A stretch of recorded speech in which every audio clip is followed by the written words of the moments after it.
ಕೆಲವರು ಸಂಘ ಅಂದ ತಕ್ಷಣ ಖಾರದ ಪುಡಿ ಇಟ್ಕೊಂಡವ್ರಂತ ಆಡ್ತಾರೆ. ನಾವು ಬ್ಯಾನ್ ಮಾಡ್ಬಿಡ್ತೀವಿ, ಹಾಗ್ ಮಾಡ್ತೀವಿ, ಹೀಗ್ ಮಾಡ್ತೀವಿ ಅಂತಾರೆ. ಮತ್ತು ಕೆಲವೊಂದು ಪಟ್ಟಭದ್ರ ಹಿತಾಸಕ್ತಿಗಳು 2047ಕ್ಕೆ ಭಾರತವನ್ನ ಇಸ್ಲಾಂ ರಾಷ್ಟ್ರ ಮಾಡಿಬಿಡ್ತೀವಿ ಅನ್ನುವಂತ ಹಗಲುಗನಸು ಕಾಣ್ತಾ ಇದ್ದಾರೆ. ಇವೆಲ್ಲವೂ ಕೂಡ ಪಾಸಿಬಲ್ ಅಂತ. ಒಂದೇ ನೋಡಿ, ಹ್ಮ್. ನಾನು ಸಂಘನ ಬ್ಯಾನ್ ಮಾಡ್ತೀವಿ ಅಂತ ಅನ್ನೋರ ನಡುವೆನೆ ಹ್ಮ್.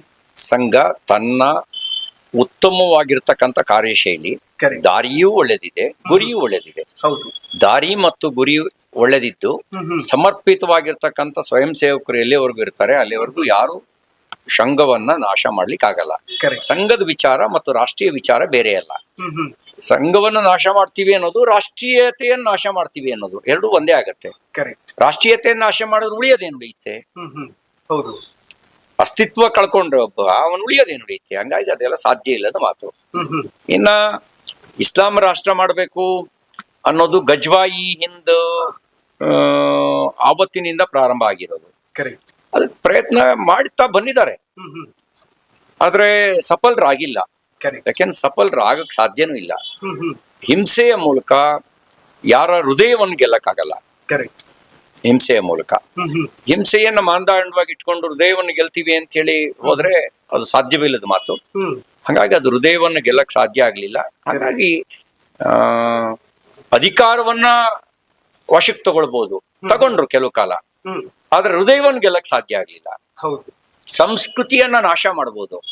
ಸಂಸ್ಕೃತಿಯನ್ನ ನಾಶ ಮಾಡೋದ್ರ ಮೂಲಕ ಶ್ರೇಷ್ಠತೆಯನ್ನ ಕಟ್ಕೊಡ್ಲಿಕ್ಕೆ ಸಾಧ್ಯ ಇಲ್ಲ. ಕರೆಕ್ಟ್. ಶ್ರೇಷ್ಠತೆಯನ್ನ ಕಟ್ಕೊಡೋದು ಸಾಧ್ಯ ಇದೆಯಾ? ಈಗ ನಿಮ್ಗೆ ನಗನಗ್ತಾ ನಿಂತಿದ್ದ ಕಂದಹಾರ್ನಲ್ಲಿ ಬುದ್ಧನನ್ನ ಪಿರಂಗಿ ಇಟ್ಟು ಇಸ್ಲಾಂ ಹೆಸರಲ್ಲಿ ಉಡಾಯಿಸಿದ್ರು. ಪರ್ಯಾಯ ಏನ್ ಕೊಟ್ರು?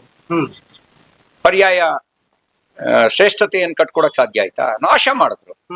ನಾಶ ಮಾಡೋದ್ರ ಮೂಲಕ ಶ್ರೇಷ್ಠತೆಯನ್ನು ಕಟ್ಕೊಡಕ್ ಸಾಧ್ಯ ಇಲ್ಲ. ಆ ಮೂಲಕ ಇಸ್ಲಾಂ ಬಗ್ಗೆ ತಪ್ಪು ಅಭಿಪ್ರಾಯ ಜಾಗತಿಕವಾಗಿ ಮೂಡೋದಕ್ಕೆ ಕಾರಣ ಅದು. ಇಸ್ಲಾಂ ಅಂದ್ರೆ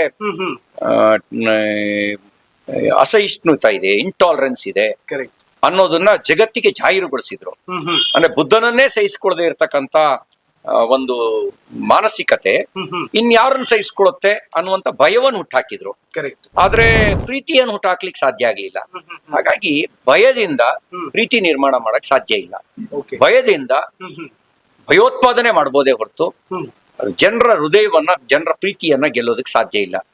ಸಂಸ್ಕೃತಿಯನ್ನ ನಾಶ ಮಾಡಬಹುದೇ ಹೊರತು ಸಂಸ್ಕೃತಿಯನ್ನ ಸೃಷ್ಟಿ ಮಾಡ್ಲಿಕ್ಕೆ ಸಾಧ್ಯ ಇಲ್ಲ.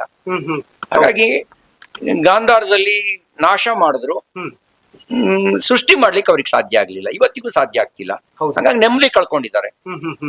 ಎಲ್ರನ್ನೂ ಕೊಂದ ನಂತರನು ಬುದ್ಧನ ಅನುಯಾಯಿಗಳನ್ನ, ಮಹಾವೀರರ ಅನುಯಾಯಿಗಳನ್ನ, ಹಿಂದೂ ಧರ್ಮದ ಅನುಯಾಯಿಗಳನ್ನ ಕೊಂದು ಓಡಿಸಿದ ನಂತರನು ಕೂಡ ನೆಮ್ಮದಿ ಯಾಕಿಲ್ಲ ಅವರಿಗೆ? ಈಗ 100% ಇಸ್ಲಾಮೇ ಇದ್ಮೇಲೂ ಕೂಡ ನೆಮ್ಮದಿ ಯಾಕಿಲ್ಲ? ಯಾಕೆ ಅಂದ್ರೆ ದ್ವೇಷದಿಂದ ಪ್ರೀತಿಯನ್ನ ಹುಟ್ಟಾಕ್ಲಿಕ್ಕೆ ಸಾಧ್ಯ ಇಲ್ಲ.